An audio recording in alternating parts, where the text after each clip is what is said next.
Jesus can be properly called God, but he is not the one ultimate supreme sovereign from which all authority flows. That would be the Father. When we think of God, we tend to think that the term encompasses the divine nature, the essence or substance of a being, its ontology, the stuff that makes up God, which allows him perhaps to possess various divine attributes.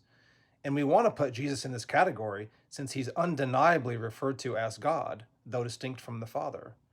And while I certainly believe it's true that the only begotten Son of God shared in his Father's divine nature, and kind begets like kind, so God will beget a Son of the same nature as him, that's not a point you can derive from the use of the term God in Scripture, nor is it really why Jesus is called God.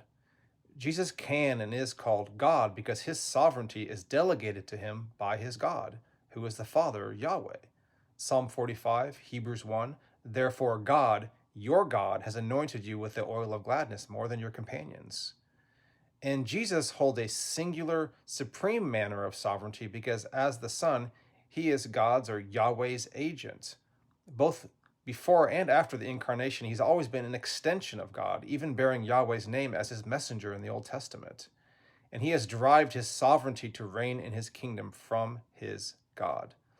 Think of a king who delegates sovereignty to a faithful emissary, such as his son or prince, who can act on his behalf and in his name. That's always been the Son in relation to his Father.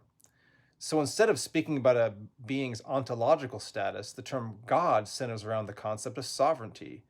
It's not a metaphysical term. It's not describing what a being consists of, its stuff. It's a dominion term. It's an authority term. It's a sovereignty term. It's a relational term. It speaks of the concept of sovereignty over a particular dominion. It's used of Yahweh himself, his Son, pagan gods, or even human rulers.